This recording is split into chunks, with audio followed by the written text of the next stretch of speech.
حضرت علی نے فرمایا، کوشش کرو کہ تم دنیا میں رہو، دنیا تم میں نہ رہے، کیونکہ کشتی جب پانی میں رہتی ہے تو خوب تیرتی ہے، لیکن جب پانی کشتی میں آ جاتا ہے تو وہ ڈوب جاتی ہے۔ ایک عورت حضرت علی کی خدمت میں حاضر ہوئی اور عرض کرنے لگی، یا علی، میں نے زندگی میں بہت دھوکے کھائے ہیں، انسان باہر سے کچھ اور اندر سے کچھ اور ہوتے ہیں۔ ہمیشہ میں نے دوسروں سے بھلائی کی، بھروسہ کیا، اعتبار کیا، نیکیاں کی، لیکن بدلے میں مجھے ہمیشہ دکھ اور تکلیف ملی۔ حضرت علی نے فرمایا، اے عورت، یاد رکھو، جس کے ساتھ نیکی کرو اس کے شر سے بچو، اور انسان سے کی جانے والے نیکی کا بدلہ انسان سے نہیں بلکہ انسان کے خالق اللہ پاک سے طلب کرو۔ اس عورت نے کہا، یا علی، میرا ایک سوال ہے۔ حضرت علی شیر خدا نے کہا، آج تک میرے در سے کوئی خالی ہاتھ نہیں گیا، کہو جو تم کہنا چاہتی ہو۔ تو عورت نے ہاتھوں کو جوڑ کر کہا، یا علی، کیا کوئی ایسا عمل ہے جس سے وقت سے پہلے ہمیں یہ معلوم ہو جائے کہ سامنے والا انسان ہم سے سچا پیار کرتا ہے یا نہیں؟ تو حضرت علی نے فرمایا، ہاں ہے، اللہ پاک کے علم میں کسی بھی چیز کی کوئی کمی نہیں۔ اگر تم یہ دیکھنا چاہتی ہو کہ سامنے والا انسان تم سے کتنا سچا پیار کرتا ہے تو تم 3 مرتبہ یا ودود ہو یا حکیم، یا کریم ہو یا رحمان دل میں پڑھو،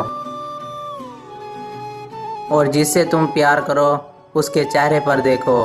اگر سامنے والے کا چہرہ منحوس نظر آئے تو سمجھ جانا آنے والے وقت میں وہ تمہیں بہت تکلیف اور دھوکہ دے گا، لیکن اگر سامنے والے بندے کا چہرہ مطمئن اور عام انسان جیسا ہے تو سمجھ جانا یہ انسان تم سے پیار تو نہیں کرتا لیکن دھوکہ بھی نہیں دے گا۔ لیکن اگر سامنے والے کا چہرہ مسکرائے اور اس کی آنکھوں سے پیار جھلکنے لگے تو سمجھ جانا یہ انسان خود سے بھی زیادہ تم سے پیار کرتا ہے۔ حضرت علی نے فرمایا، کفر کے بعد سب سے بڑا گناہ کسی کی دل آزاری ہے۔ ایک شخص نے حضرت علی سے پوچھا، یا علی، ہمارے دل میں کسی دوسرے کے لیے اتنی محبت کیوں پیدا ہوتی ہے؟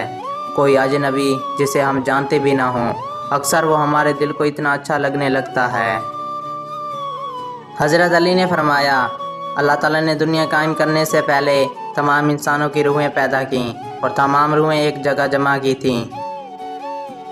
وہاں پر جو روحیں ایک دوسرے کے بہت نزدیک تھیں، جب وہ دنیا میں ایک دوسرے کے سامنے آتے ہیں تو محبت پیدا ہوتی ہے۔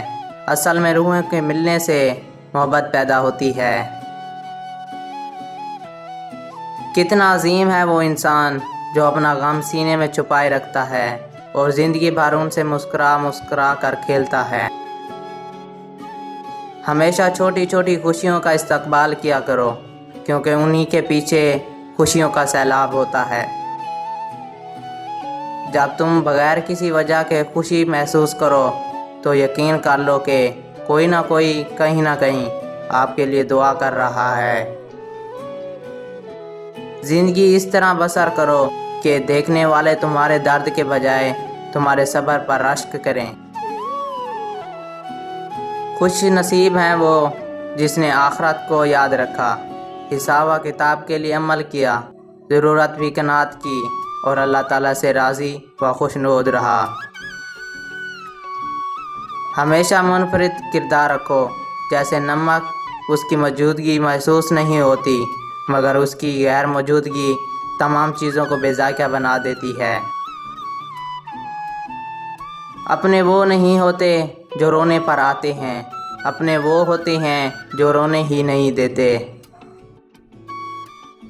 کسی کے برا کہہ دینے سے نہ ہم برے ہو جاتے ہیں نہ اچھے۔ اپنی زبان سے ہر شخص اپنا ظرف دکھاتا ہے، دوسروں کا عکس نہیں۔ رشتوں کو مضبوط رکھنے کے 2 راز: جب آپ غلط ہوں تو اپنی غلطی تسلیم کریں، جب آپ صحیح ہوں تو صرف خاموشی اختیار کریں۔ خدا سے جب بھی دعا مانگو تو مقدر مانگو، عقل نہیں، کیونکہ میں نے بہت سے عقل والوں کو مقدر والوں کے در پر دیکھا ہے۔ کسی کا عیب تلاش کرنے والے کی مثال اس مکھی سی ہے جو سارا خوبصورت جسم چھوڑ کر زخم پر بیٹھتی ہے۔ جو تمہیں خوشی میں یاد آئے کھلا رہتا ہے۔ دعا ایسا عمل ہے جو تقدیر کو ماں دے سکتی ہے۔